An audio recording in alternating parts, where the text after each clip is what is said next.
Salut Xiaojing, tu vas bien et ta famille aussi? Bonjour Wambing, oui, nous allons bien, merci beaucoup. Ça fait une semaine qu'on est confinés chez nous, dehors est très très calme, on a l'impression que le temps s'est arrêté. Alors, si je me souviens bien, tu es en France depuis déjà 10 ans. La France a dénombré plus de 20 000 cas infectés jusqu'au 24 mars et actuellement le nombre d'infectés s'accroît encore. Porto est la ville française où le premier cas de Covid-19 est apparu. Donc, quelle est la situation actuelle à Porto et sa région? Oui, on est dans une phase exponentielle, la courbe d'évolution fait peur.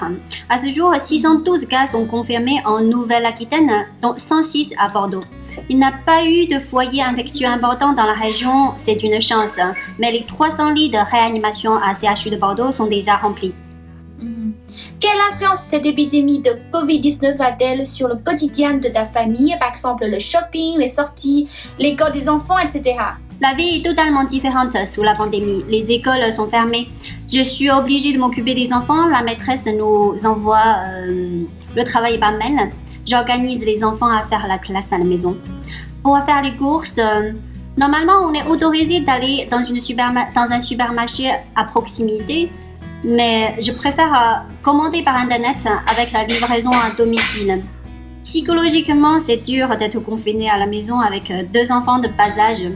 J'appelle souvent mes amis, mes voisins afin de garder le lien. En France, quelles sont les réactions des Français face à cette épidémie? Sont-ils très inquiets? En France, l'attitude a changé.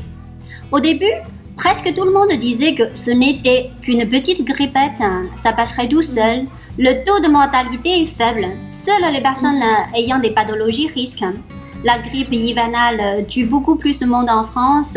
Les situations graves de l'Italie ont amené les Français à changer, je pense.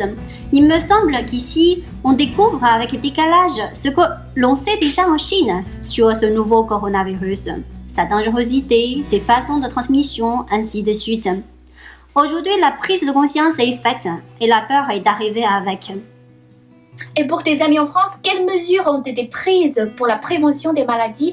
Portent-ils tous des masques quand ils sortent? Est-ce qu'il y a encore des réunions et des manifestations quelconques? Nous sommes la plupart confinés chez nous. Face à cette pandémie, c'est peut-être la meilleure façon de se protéger ou de protéger les autres. Question masque. Ici en France, pas beaucoup de monde porte le masque. Mais un peu plus qu'avant quand même. Je pense que beaucoup de gens n'arrivent pas à se procurer. On peut acheter le masque maintenant en France uniquement avec prescription du médecin. Mais le problème est qu'il y a une réelle pénurie de masques. Beaucoup de pharmacies n'en ont pas. Même les médecins sont rationnés en matière de masques. Tous les rassemblements sont interdits maintenant. Les entreprises font des réunions par Internet. Quant aux manifestations, même si elles ne sont pas officiellement interdites, les gens sont bloqués chez eux. À propos de ton travail, je sais que tu es dans le commerce d'exportation du vin français vers la Chine. Peut-il être affecté par le virus? Penses-tu que cette influence soit temporaire ou en long terme? Nous savons tous que le marché chinois constitue un débouché très important pour le vin français et le Bordeaux est la plus grande région française de vin exporté vers la Chine. Bien sûr, mon domaine est beaucoup touché. Dès que l'épidémie a commencé en Chine, les clients chinois ne commandaient plus rien. Presque tous les salons internationaux dans le domaine du vin ont été annulés ou repoussés jusqu'au mois de juillet. Les primeurs de Bordeaux du début avril, l'un des événements les plus importants de Bordeaux, sont aussi officiellement repoussés. Maintenant, avec l'amélioration de la situation en Chine, le marché chinois repart vraiment petit à petit. Mais la France est au ralenti à cause de la pandémie à son tour maintenant. En Chine, la consommation du vin est quelque chose de social. Quand la vie reviendra à la normale, quand les sorties en restaurant seront possibles, les repas d'affaires reprendront, le marché repartira. En tout cas, je l'espère, même si l'année va être très difficile. En tant que Chinoise qui vit en France, est-ce que tu accordes toujours une grande attention à l'épidémie en Chine? Bien sûr, toute ma famille est en Chine. Ma cousine travaille à l'hôpital de la province de Hubei. Leur santé m'inquiétait. Je suivais donc l'évolution de la pandémie de près.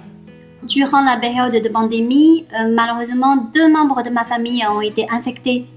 Ils sont guéris et rentrés à la maison depuis quelques jours seulement. Mais je pense à tous ceux qui ont perdu leurs proches, ça doit être affreux.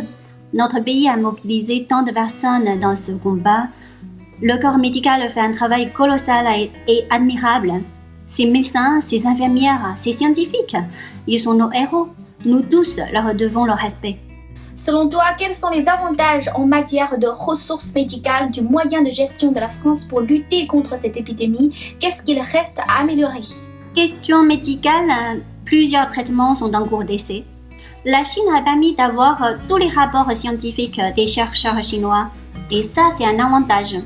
D'autre part, le premier foyer infectieux important a commencé dans un endroit bien précis de la France, l'Oise. Ceci a permis aux autres régions de se préparer tout en voyant comment l'infection a évolué. Dans la région où j'habite, la Nouvelle-Aquitaine, nous sommes la dernière région touchée et tous les hôpitaux ont été préparés. Beaucoup de lits sont prêts à recevoir les malades. Le pic de l'épidémie pour nous est prévu dans les 10 jours à venir. Qu'est-ce qui resterait à améliorer?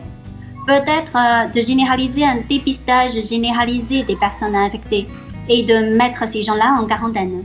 Le gouvernement a fait le choix de ne pas faire de tests à tout le monde, mais seulement aux personnes qui ont des symptômes avancés. Dans la lutte contre le coronavirus, le monde a besoin de solidarité et de coopération. Au début de l'épidémie en Chine, la France a apporté des fournitures médicales à la Chine, alors que quand la France a été touchée par le virus, c'est le tour de la Chine qui est venu en aide en lui envoyant des fournitures médicales. Les mesures prises par le gouvernement chinois ont eu un effet positif dans le progrès de la prévention et du contrôle de l'épidémie en Chine. En tant que Chinoise qui vit depuis plusieurs années en France, selon toi, quelles expériences de la Chine peuvent être utiles pour la communauté internationale dans la lutte contre ce virus? La Chine ayant eu le coronavirus avec 3 mois d'avance, toutes les actions prises par le gouvernement ont été suivies en direct par le monde entier. Ceci a été très profitable, car cela a permis de voir les résultats du confinement, situation qui n'avait jamais existé ici. La France a adopté. Face à cette pandémie, tous les pays sont dans le même bateau. Et unis, nous vaincrons. Oui, le virus n'a pas de frontières. Unis, nous vaincrons. Merci Xiaojing d'avoir partagé ce petit moment précieux avec nous. Prends soin de toi et à très bientôt, j'espère. Merci Wang Bing pour cette interview. J'espère que la vie reprendra à la normale au plus vite possible pour tout le monde.